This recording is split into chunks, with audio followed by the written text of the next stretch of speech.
It's 2:30 here now in my time. So I would like to start the webinar and thank everybody for being here. My name is Ricarda Mochilnik. I welcome you all to the webinar on building the capacity of adult educators to create inclusive classrooms. I will be moderating the discussion and guide you through the webinar, which will be approximately an hour. I am the Policy and Advocacy Officer for the International Council of Adult Education. And yeah, welcome also to the panelists, Shemaine Barrett, and we have also invited Balázs Nemet from Hungary to comment during our webinar today. And also I want to thank my colleague Sebastian Wilmers. He's the membership officer at the International Council of Adult Education, who was so kind to prepare the technical side of the webinar and who's supporting me during this webinar. You can't see her, he has switched off his camera, it seems. So I just want to say really only a few introductory words before I hand over the word to Shemaine. So this is a global seminar and there are quite a lot of people participating from various time zones. Again, I want to invite everybody to introduce themselves in the chat window. And as I've mentioned, it is being recorded as there are different time zones where people are joining in. So we want to provide the recording of this webinar also later on. So it will be available on an online channel. So you can also disseminate the recording afterwards, also via social media. We are live on Facebook right now, actually. So we are using the new technologies. And yeah, we want to make the webinar and the virtual seminar and our courses known all over the world. As you might know, the webinar is organized by the International Council for Adult Education and DVV International.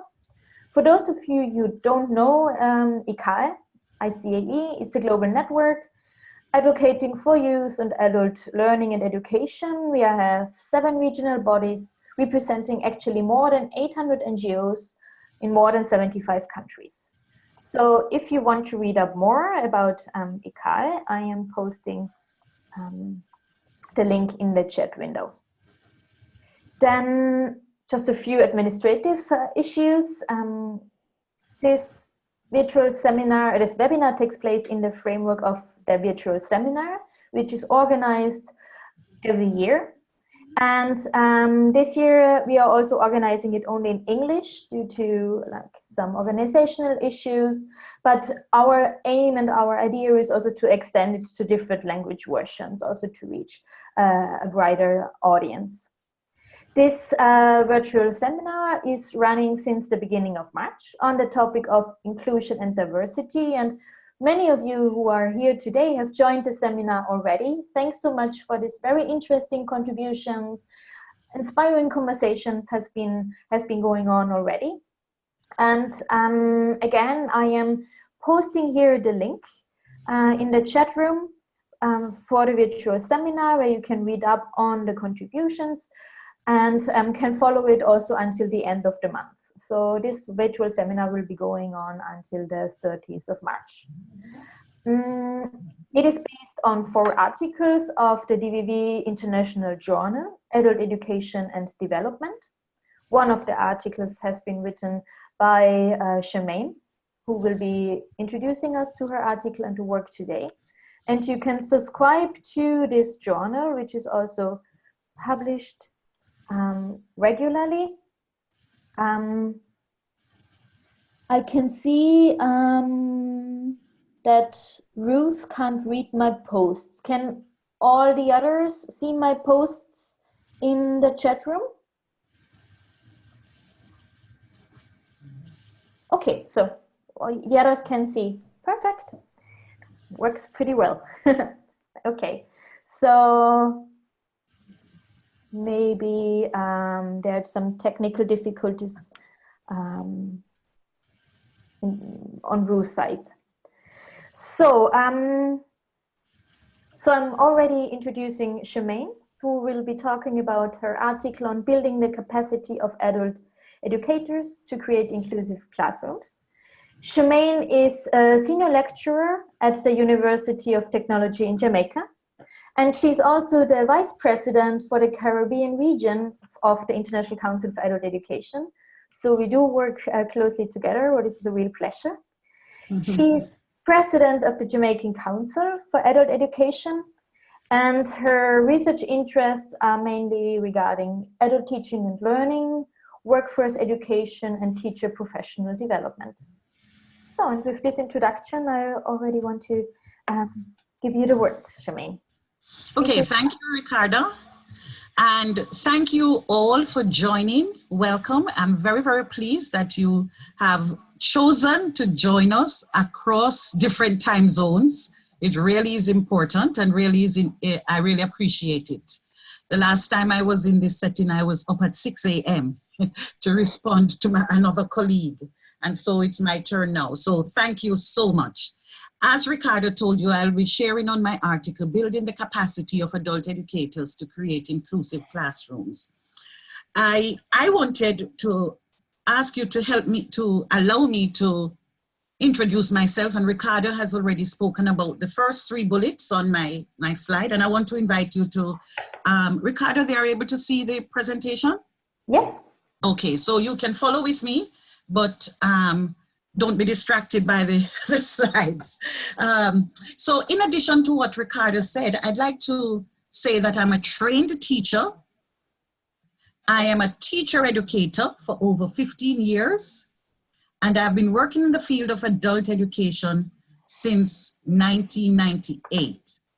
And my genre of research methodology is really qualitative. All of this is important because being a trained teacher, being a teacher educator, working in the field of adult education is what has given impetus to my interest in this kind of study that has led to this paper. And so I wanted to set myself within the context and to allow you to see the relevance of this work to my own professional sojourn. So I want to jump right into the presentation though, to say a critical concept within this article is reflexivity.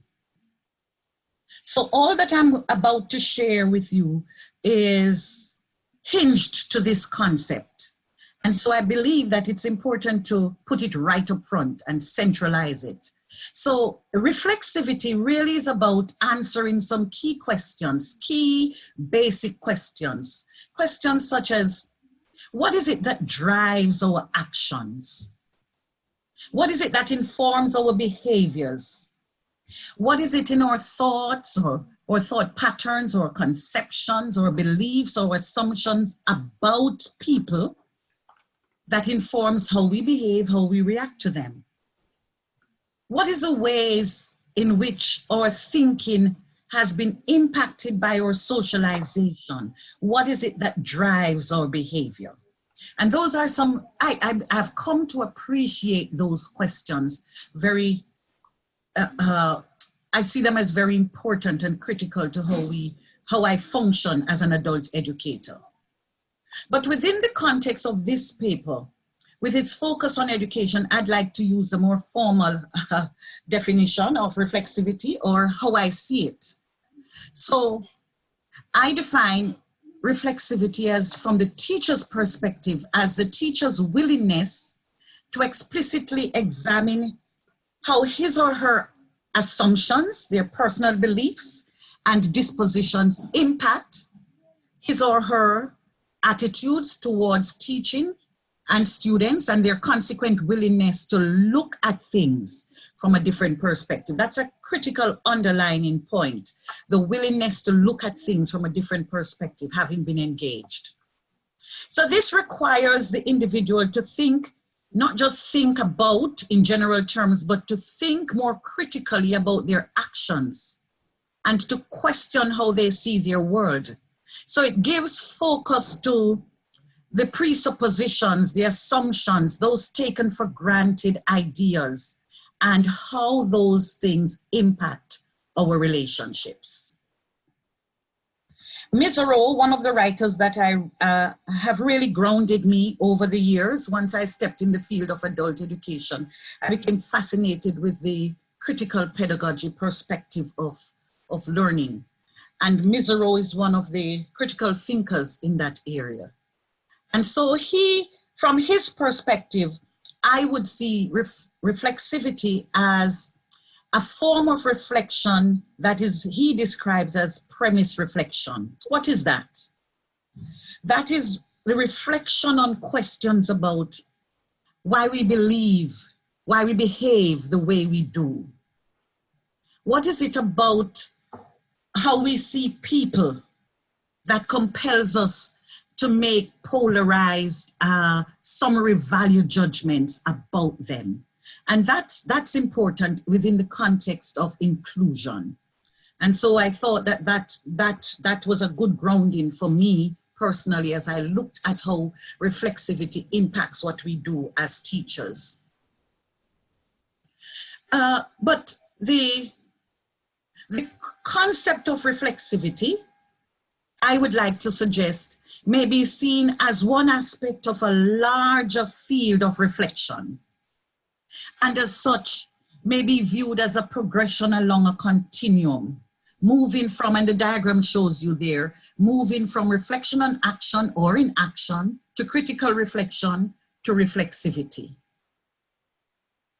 And that notion of reflexivity speaks also to transformational learning or transformative learning. And here is the crux of reflexivity that excites me, its potential to lead to transformative learning. And so may I just share a little, for some may know and others may not know. The transformative learning is really a theory of adult learning that enables or utilizes rather disorienting dilemmas or challenges major issues to challenge students' thinking. So within this purview, students are encouraged to use critical thinking and questioning to consider how and if their underlying assumptions and beliefs of the world are accurate.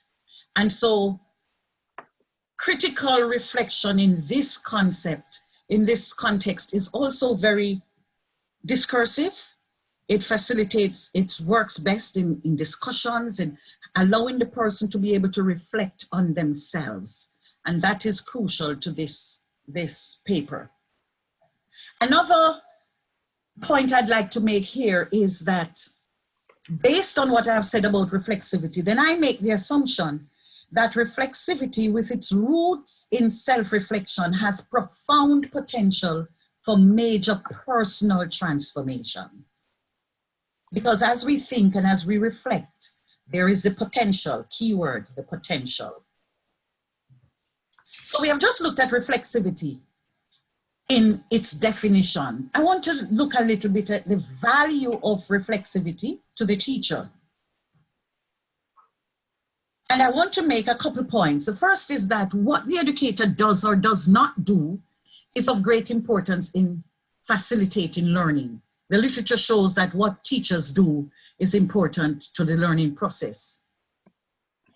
But at the same time, the nature and outcomes of our behaviors as teachers are largely impacted by our own intellectual assumptions, our beliefs, and our emotions.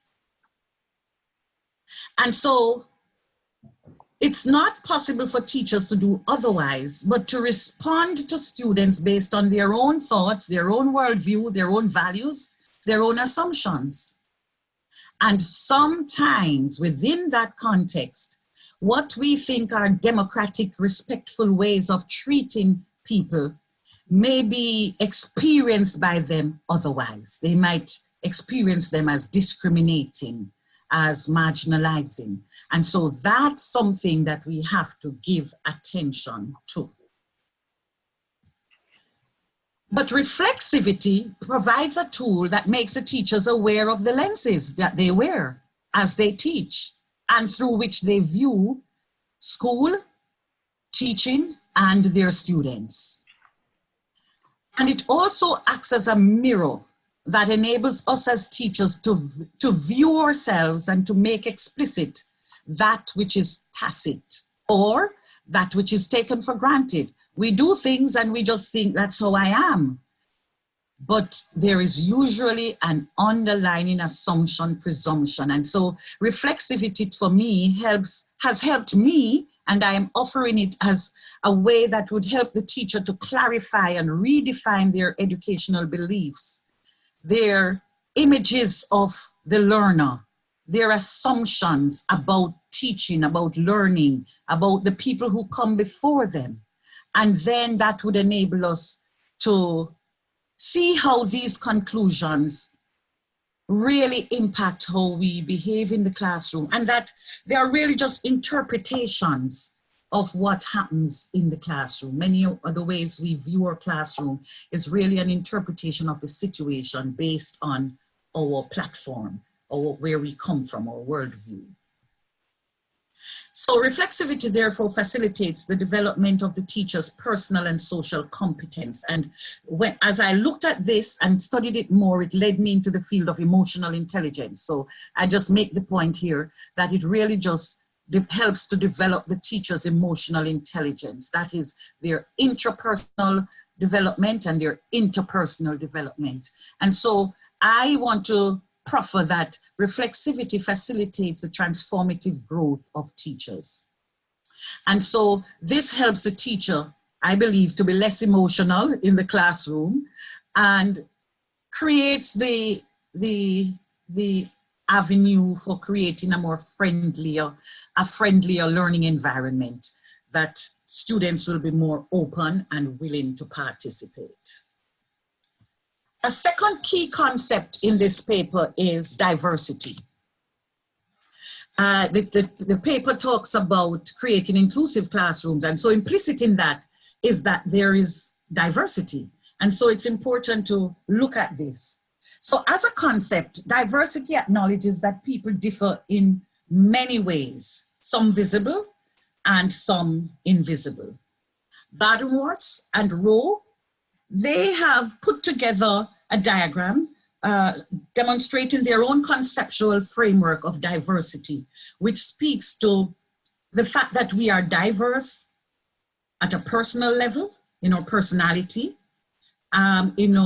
what they call internal dimensions, external dimensions, organizational dimensions. And so from the diagram, I hope you can see, then it says that we all should agree that we differ in age, we differ in gender, we differ in race, ethnicity, sexual orientation. We especially adult learners, we come to the table with different experiences. We come with different income levels, different religion, different educational backgrounds. And so that issue of diversity, particularly in our current 21st century world, is very, very important, and it's important for the adult educator. And so that's a concept that is critical to our understanding of the 21st century classroom. So it leads me to the next concept, which is inclusive education. And I'm borrowing from UNESCO here to say that inclusive education is an ongoing process aimed at offering quality education, underline the term quality, for all while respecting diversity and different needs and abilities, characteristics and learning expectations of students and communities, and eliminating all forms of discrimination. And so it speaks about embracing the concept of diversity. Inclusion, therefore, helps us to be more tolerant, respectful, and to seek different ways to meet the needs of our learners. And it is that premise that is important in this paper. And because of the diverse nature of societies, and by virtue of that, our classrooms, and the fact that we want to create opportunities for learning that are inclusive, then I'd like to take us further to look then at the importance of creating inclusive classrooms. And so my first point there is that the key to creating an inclusive classroom that encourages participation, teamwork, and cohesiveness is diversity management. And that the way the teacher manages people's differences, difference in learning styles, difference in their religion, difference in their culture, the way a teacher manages that then would encourage persons to either interact and share ideas or to close down. And I believe as an educator that students need to engage in active learning. So we don't want the reverse. We want them to be interactive. So instructor competence in creating inclusive classrooms through diversity management is therefore of vital importance from my perspective and the perspective of this paper. So the premise, therefore, in moving forward is that educators who develop a reflexive practice that, and let me rehearse, a practice that in which they are always looking back at themselves at the premise level to ask the questions why.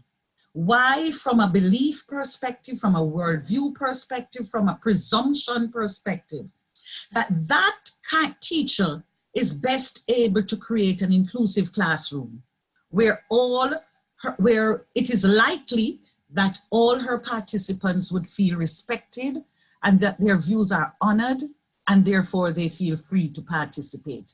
I want to itemize or highlight the word likely because there's no panacea.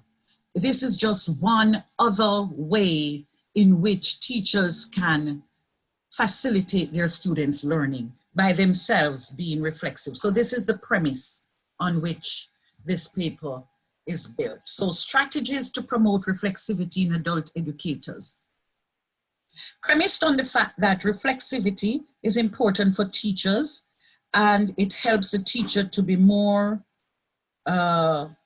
engaging and embracive and inclusive, then it's important that we look at how we can promote that in our teachers or adult educators. And to start us off in this direction, I want to draw on the work of Avery and Thomas when they made the point that courses that mainly lecture with little learner interaction and experiential learning are unlikely to increase diversity awareness. And that active engagement and experiential activities will help the learner to make the transition from cognitive knowledge of concepts to a more thorough understanding and practical application. So I'm making the argument here that to promote reflexivity in educators or in anybody, but for the purpose of this paper, adult educators, how we take people through this process should be engaging, should be through some experiential practices rather than lectures. And so the strategies that we will look at promote this kind of thing. Therefore, the theoretical foundation that informs my own work and the strategies that are presented, of course, are rooted in critical reflection, transformative learning, experiential learning, social constructivism, and reflexivity. So those are the grounding for what I am proposing in these 4 strategies. The first strategy that I think would be helpful, therefore, in promoting reflexivity and developing the capability in teachers to be reflexive, I am forwarding the reflective journal. I like the term, the safe place, because your journal is your private thing. So I argue that it promotes and provides a safe place for free expression of thoughts and feelings. Within the context of learning, though, the student, who now will be the student teacher, adult educator, would need to expose their reflections with their teacher in order for the teacher to help to question and push them in directions that they might not have gone.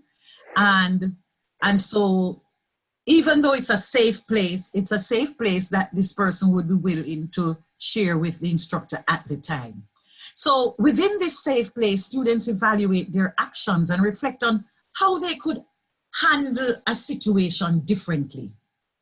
So this really is reflecting on critical incidents, things that would have happened in their, so this in their time, especially for in-service adult educators, incidents that they would have come upon in their classes, in their interactions with their students, and they reflect on that. So it facilitates reflection on action, reflection in action, but it also facilitates reflection for action. Because the results of your reflection on that critical incident, I would prefer, would inform our actions in the future. And so the reflective journal provides opportunities for the learners to think aloud on paper and to reflect on their own perspectives and understandings on the situations that they encounter.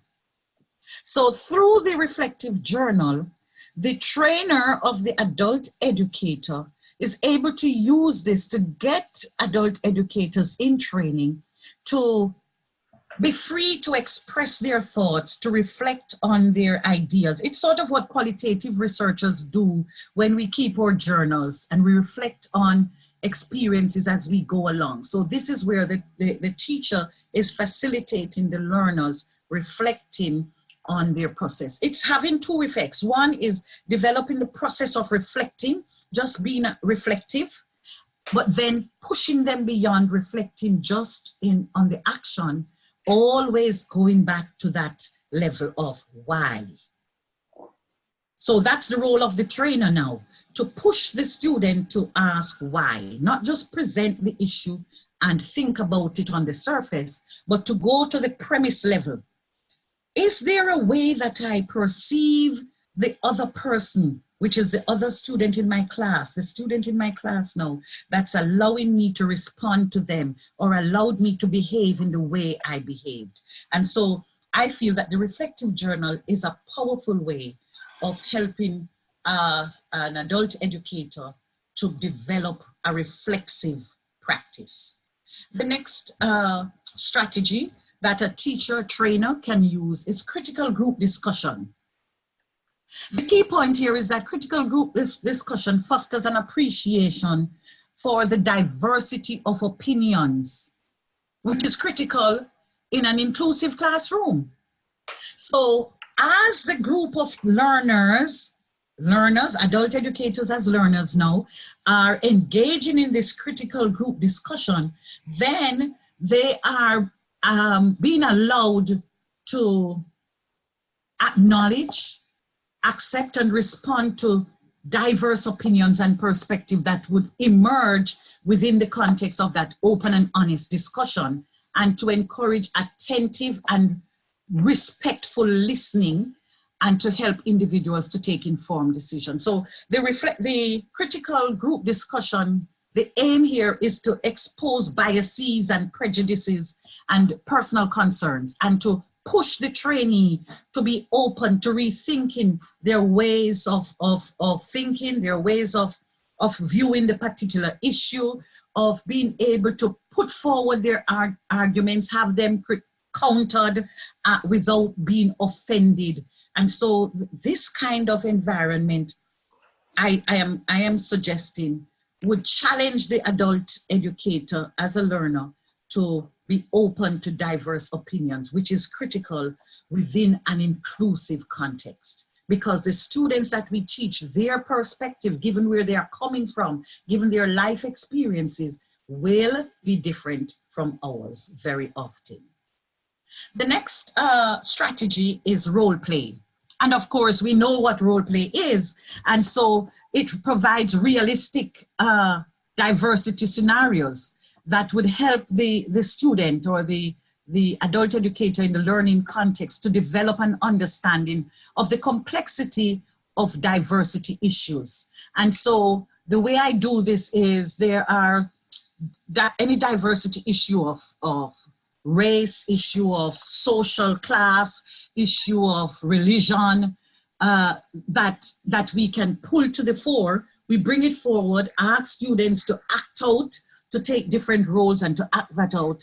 And we believe that this can be used to have trainers demonstrate how they would respond in given situations. And then, critical to the process is to assess, always going back to the premise reflection, the reason for such responses. Sometimes in our role play, it is just to demonstrate. As a tool to develop reflexivity, the trainer must take the people beyond just acting, but now to reflect on why their responses were as they were. So taking them to and allowing them and pushing them to engage at the premise level. The final tool or strategy is case studies. This incorporates critical group discussion, because usually the case serves as a catalyst for an open group discussion. And so this is useful in helping individuals to analyze their values on various social issues involving many people and varying viewpoints. Because the first part of the case study is usually to allow the individuals to put forward their own review, their own responses, their own reactions to the case that is presented. And then through this critical discussion, they would demonstrate different ways of thinking about the same issue. And in that way, one critical outcome would be that it helps the trainees to clarify their own beliefs, their own assumptions around some diversity issue, around issues where people see things differently from ourselves. And so it has the potential to enable the individual to engage in reflection, reflective considerations, and the potential for transformative action. So here are my final reflections. 1, teaching in contemporary societies takes place in complex and diverse setting. And I argue that nowhere is this truer than in the adult learning classroom, given the heterogeneity of those classrooms. Just look at who they are, the mix in age, the mix in work experience, the mix in life experiences, married, single, all those kinds of things. So the adult education, I believe, educator must develop skills and competencies to manage diversity in their classrooms and to create a learning environment in which all learners feel respected and are therefore willing to participate.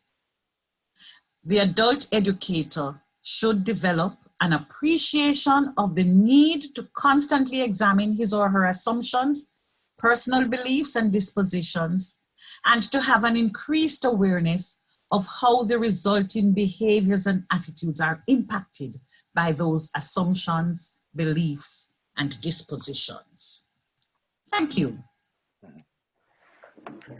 Thank you so much, Shemaine. It is really a pleasure listening to you, and it was really lovely to see how you moved from a theoretical background, from transformative learning, reflexivity, to very practical tools, to the practice, to strategies which can be adopted and can be used in everyday teaching life. So before I hand over to Balázs, I would like the other participants to post their questions to Shemaine in the chat box. Are there any thoughts, ideas, reflections, question marks that came up during the input?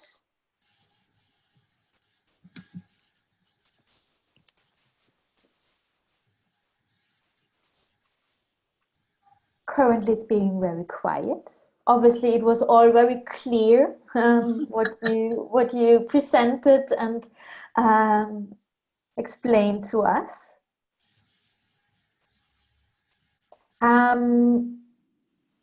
Giada Banetti, yes, don't worry for being late. There were some technical issues, but as mentioned, the webinar is being recorded, so we can forward to you the recording.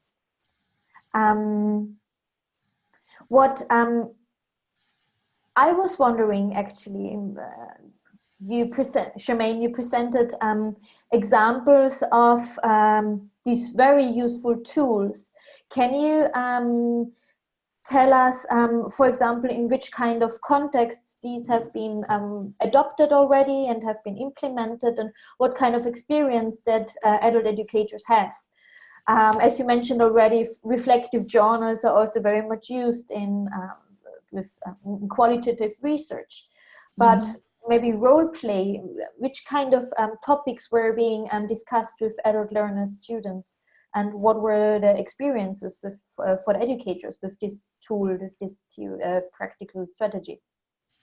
Well, thanks, Ricardo. My own experience as an adult educator learner, having my experience really been initiated through the Canadians, because I did my master's with Mount St. Vincent University.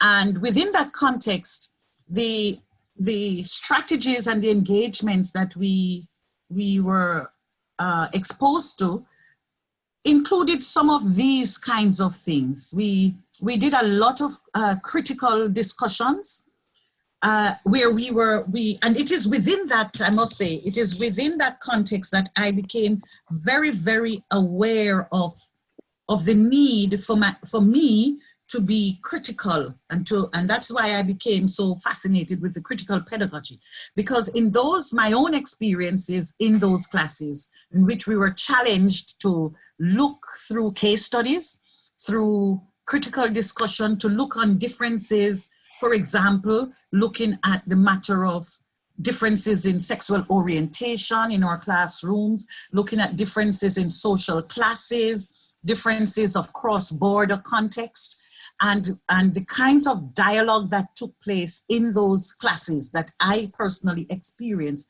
I found them liberating, challenging, but liberating. And then, as I personally now tried to become more inclusive in my classroom, my perspectives were constantly challenged by my adult learners and pushed back.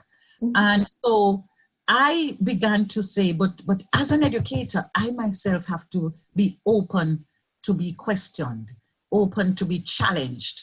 But in terms of where I have seen these kinds of things, it's in my own program as a student in adult education within the context of my master's education. And then in my own work, again, in development, working in sustainable development and environmental protection, as we have gone out in the communities, we have used role play quite a bit to demonstrate, for example, differences between the landowners and the ones who seem to be encroaching, and the differences in worldviews, and how would you manage that kind of context? Why do you think it's the government, for example, has put up the rules, the laws to say, this is a protected area, do not come in.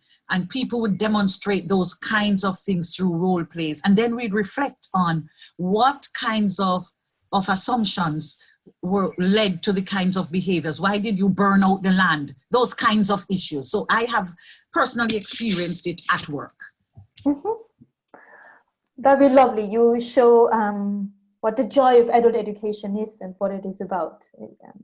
I'm receiving some comments and questions in the meantime by the discussions, participants. Dr. Thanks you very much for this inspirational views and for the clear explanations.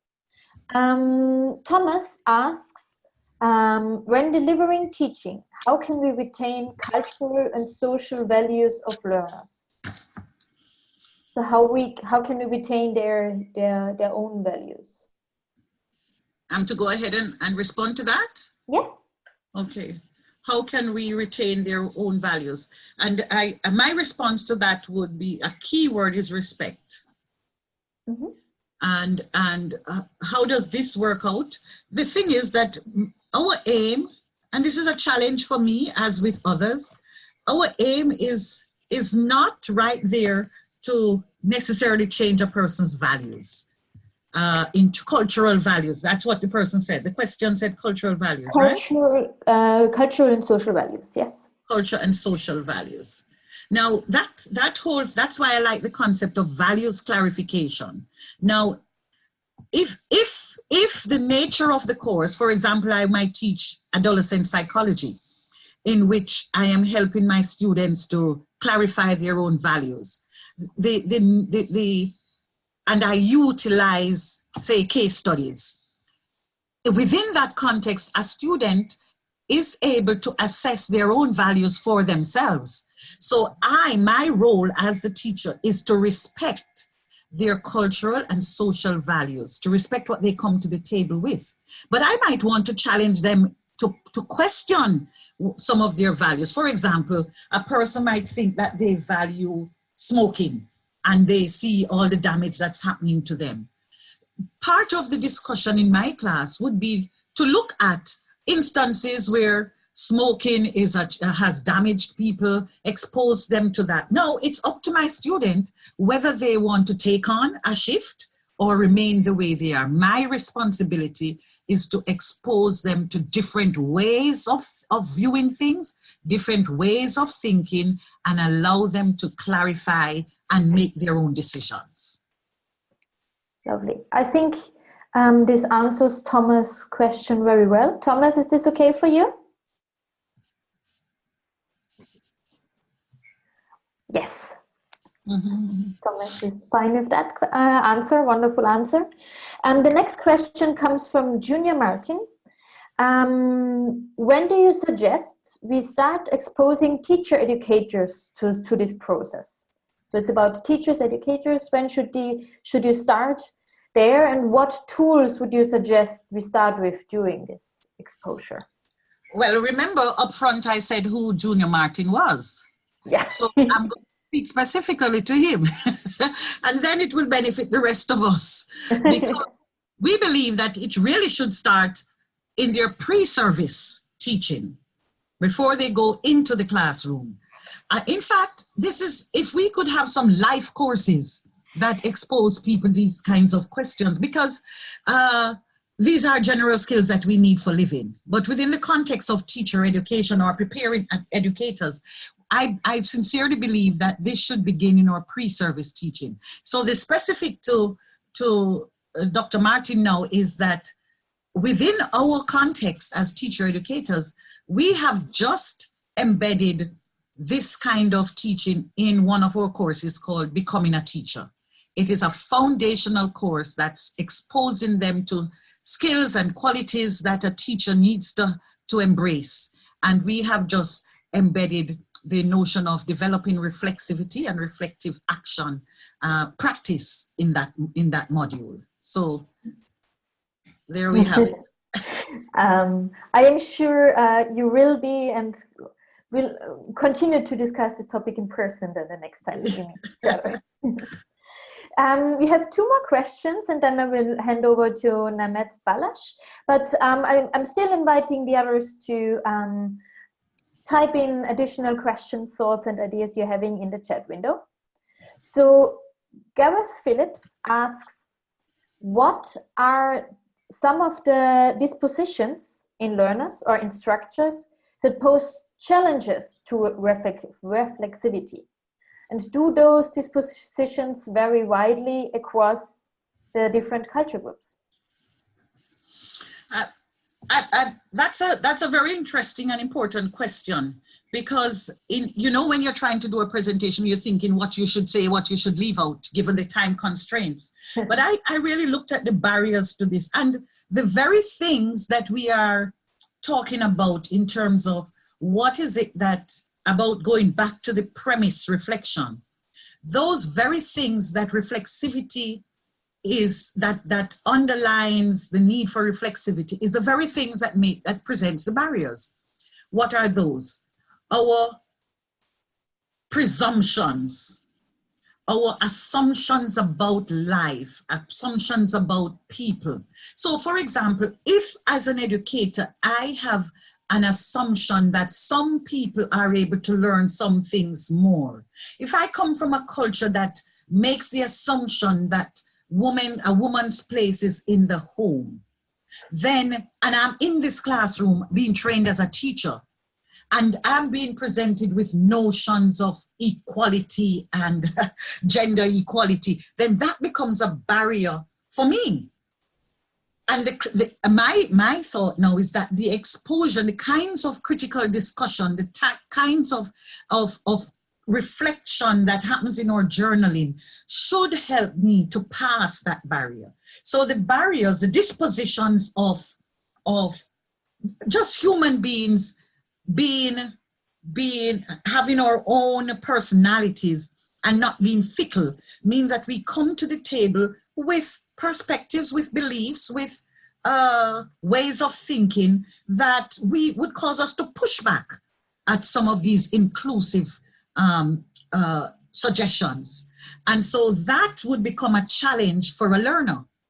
But I am hoping, and my own experience says, that as we engage, as we keep it up, as we keep up the challenge, as we keep up the conversation, that learner is I don't want to say encouraged, that learner is enabled to look more in depth at the way they are thinking. One of the things that is beautiful about a teacher's work is that when we expose students to certain concepts, it doesn't stop in the classroom. So their own reflection outside of the classroom would continue. So I'm thinking then, dispositions that challenge this perspective, the very same things, our preconceived ideas, our family experiences, or life's journey create barriers. But those barriers I am proposing can be contested and challenged within the context of the critical classroom. Mm-hmm. I think, Gareth, your question is pretty well answered. I hope that's okay for you. Well, I would say I very much see also in challenging the thoughts, ideas, and values, also like the theoretic, the transformative learning theory very much comes in there as well. But Gareth is very happy with the answer you have given him. Thank you very much. Keshana Selman Fergus asks, I want to ask how do you see the strategies working in the online environment, the strategies you presented?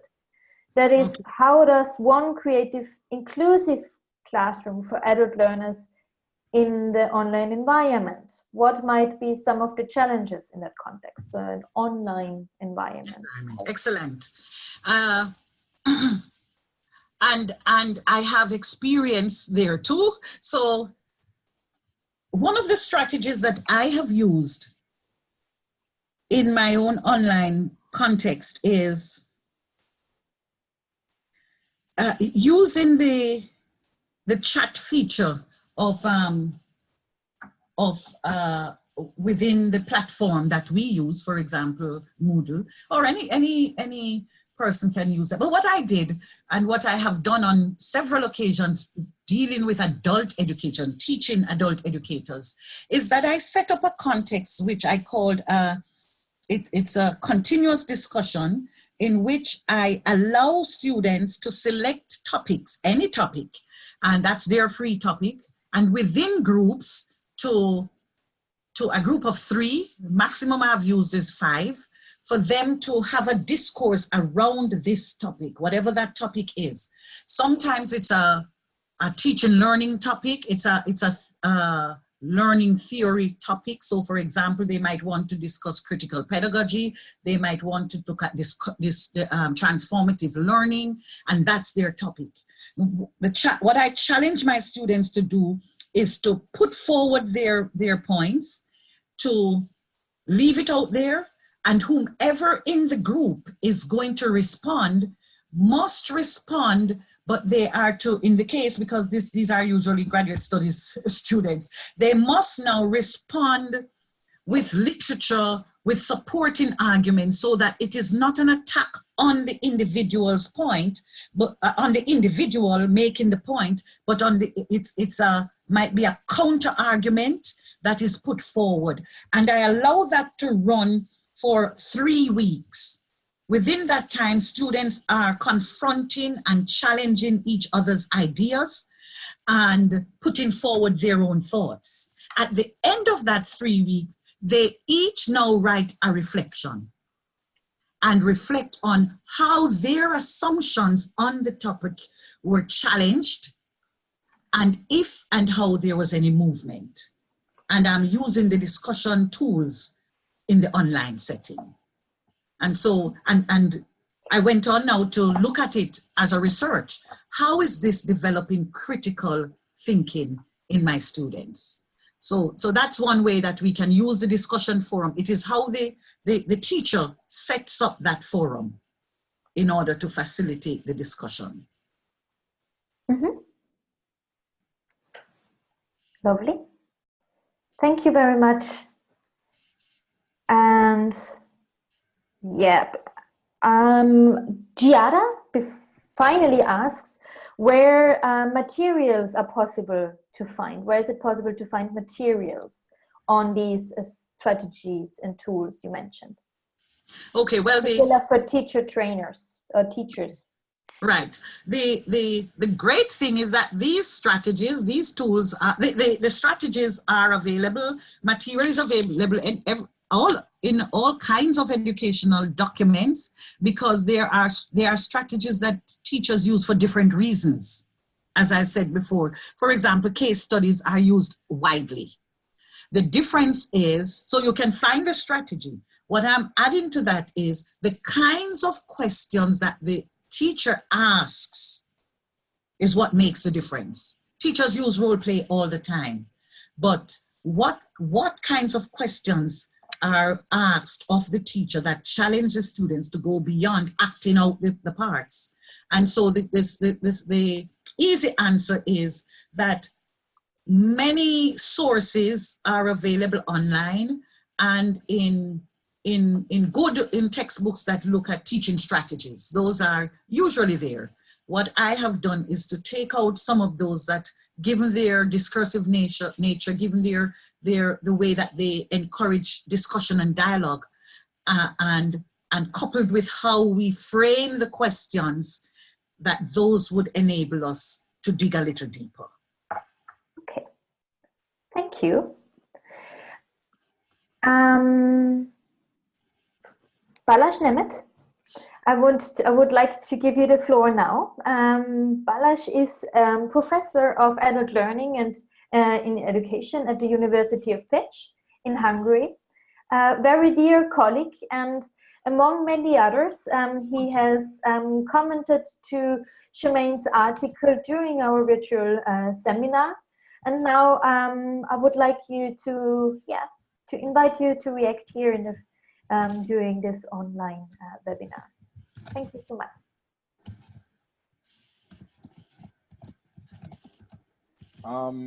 I hope you can hear me. Yes, we can. But we can't see you anymore. You have switched off the camera. Now we can. Yeah, perfect. I think, thank you very much, Sherman, again, indeed, for your input. I think it has provided many questions and reflections. I think that's very, very important to discuss those issues around inclusion and diversity. And I think this matter of how to develop inclusive classroom takes us beyond classroom. And definitely. I think it is a certain issue that can work as a domino effect that is very, very essential to work in this through the matter of what would be the role for the educator. And in this respect, I think it is very, very important that when we talk about, as your title indicated, capacity building, the whole issue, the whole problem area, how to reach for inclusive classrooms and to collect good examples are very, very important. That has been addressed by you and through ICAE. Just 1 second, because my little daughter has arrived. Menjél édesanyához, mert édesapa dolgoz. Just excuse me. I think, but back to the matter. I think when you indicated that what would be the roles and the potentials of adult educators in developing this, there has to be some sort of you underline this factor that one has to recognize the not just the responsibility but the choice for doing this way or that way, and you have to decide what would be the impact of moving towards an inclusive classroom and what would be the impact of not doing so, undermining the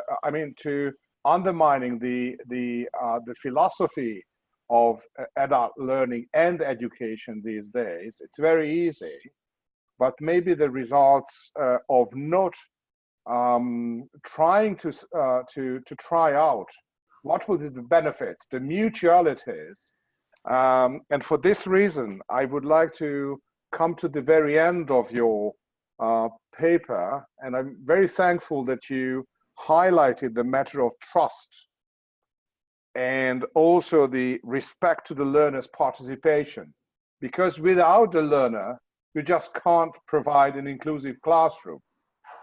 And I think it's very important that everything starts with a common consensus that we are together, learners and educators, we would like to reach for something. And in this respect, mentioning the potential of the educator, it's very important. It is one part of the cake, but the other part of the cake is whether you have enough support from the learners in your process, in your progress, that you want to change and learn together with the learner to reach for such capacities to make it happen. And I think it is also there in the questions, and I think Ricardo will also relate it back, that some people might be relatively hesitant on the benefits, because that's a burden. I mean, you have to, if you take it seriously, you just have to look into the choices and barriers. What do you have in hand? And I think without the learners, you just can't make it. And at the same time, you indicated the matter of diversity. I would like to be a little bit provocative intellectually, because those people who come together and agree on wanting to learn and exchange in a dialogical way, I think they put more emphasis on the common goal, and it then will not be the diverse factors, but the common factors which get this group together. Although I'm not saying at all that the diversity background would not be important, because in your own personal situation, in your individual learning, your diverse background can form or deform your own potentials in learning. But I think it was very, very important in your paper that you highlighted the matter through this reflexive focus.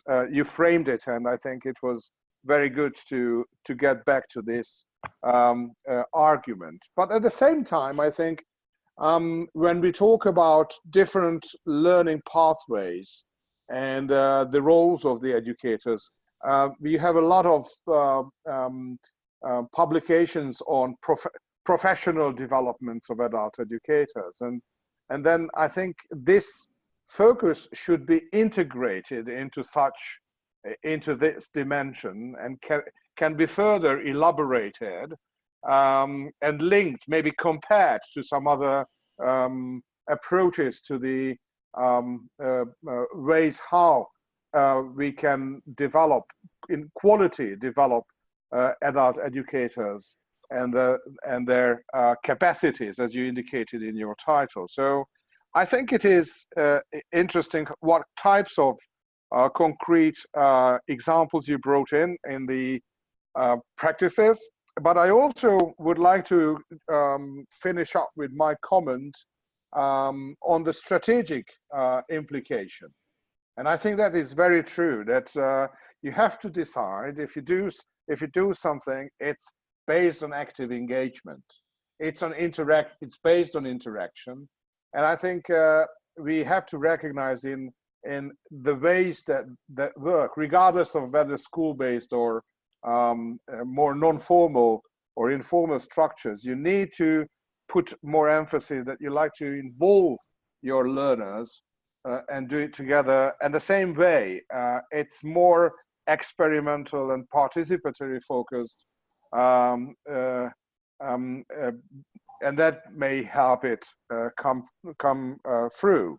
So I thank you very much for the very structured elaboration. I think it was very clear, and you just highlighted on the role of this critical reflections and how it will reach up into reflexivity as a type or as a certain mode of transformative in the development of the teaching and learning process.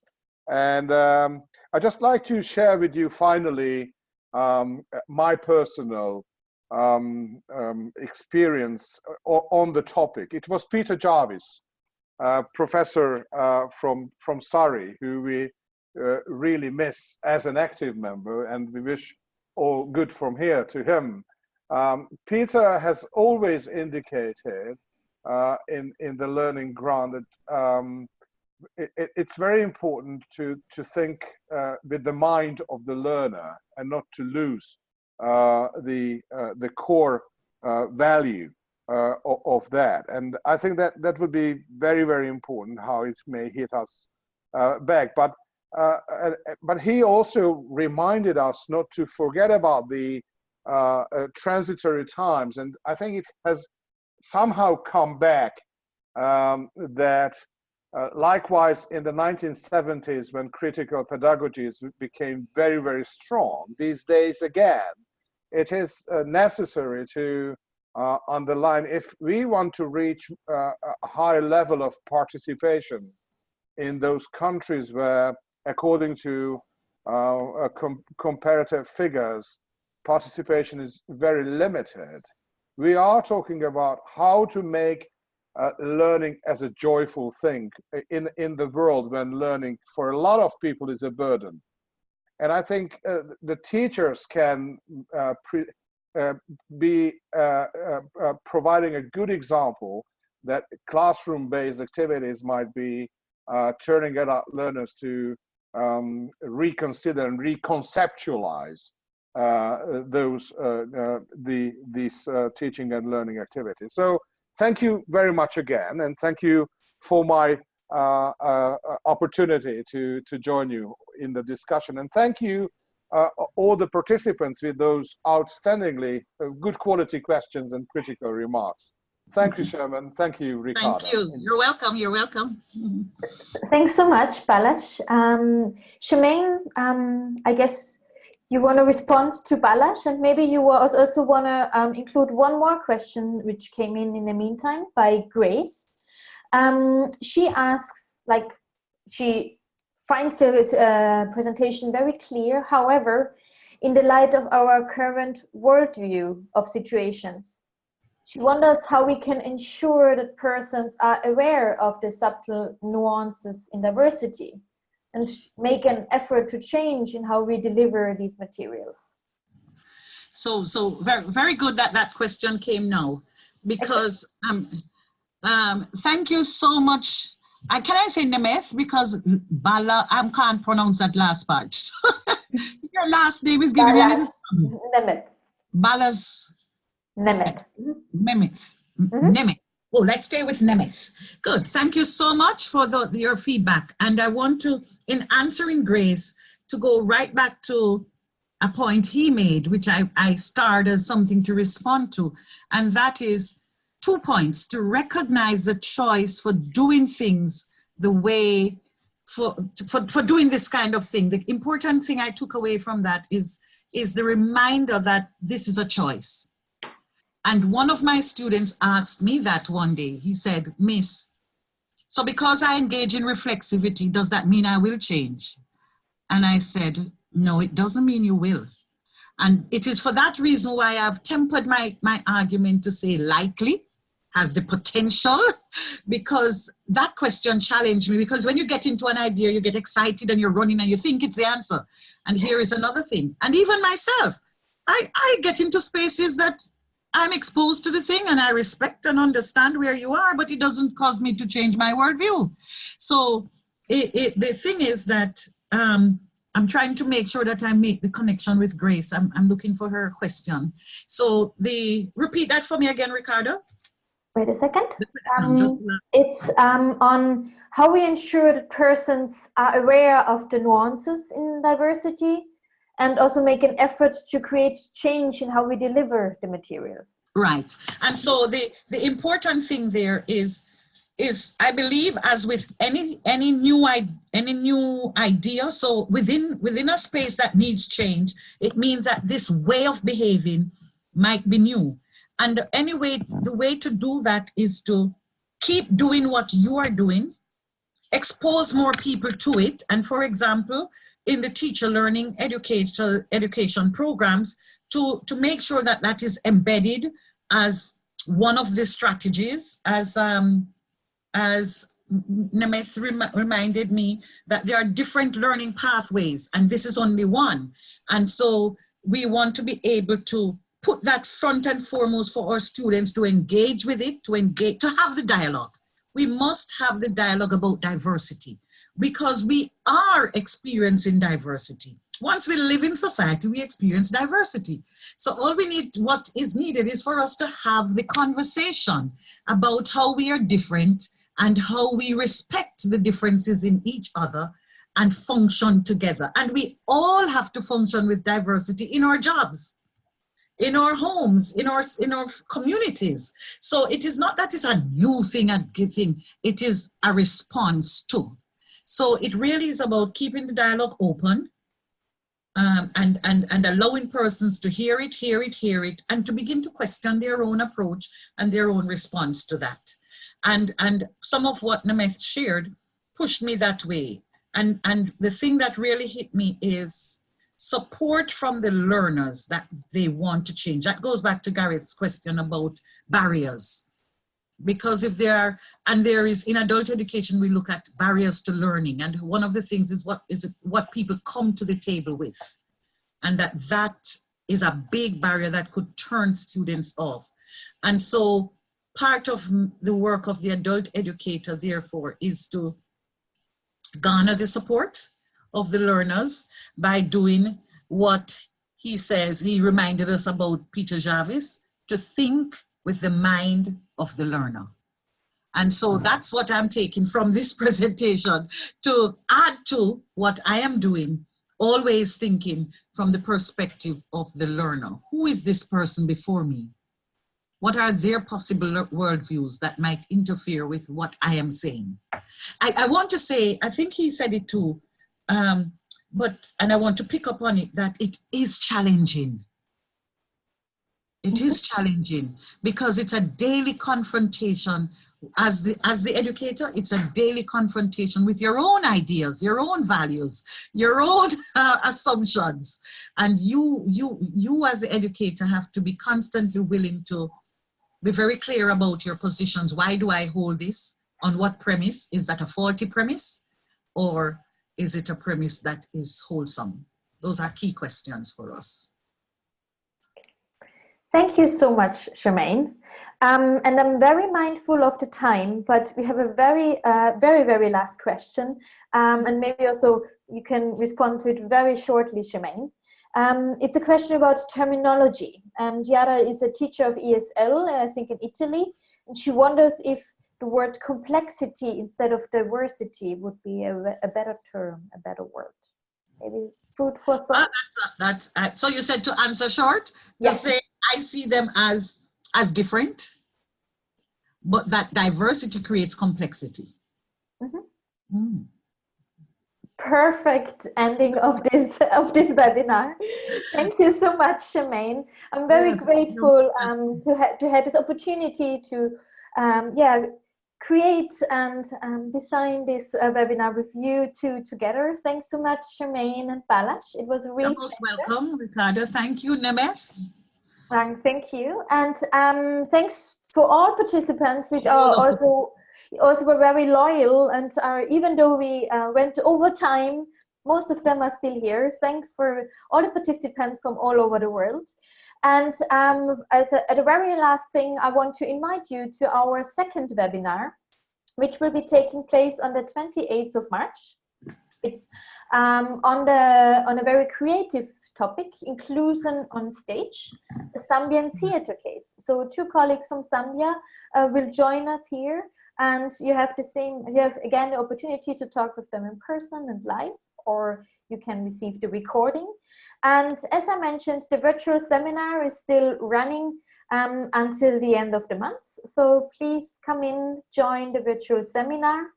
And yeah, you might receive a short feedback form from us, because we want to hear how you enjoyed the webinar, and if you have some other recommendations and thoughts regarding this format.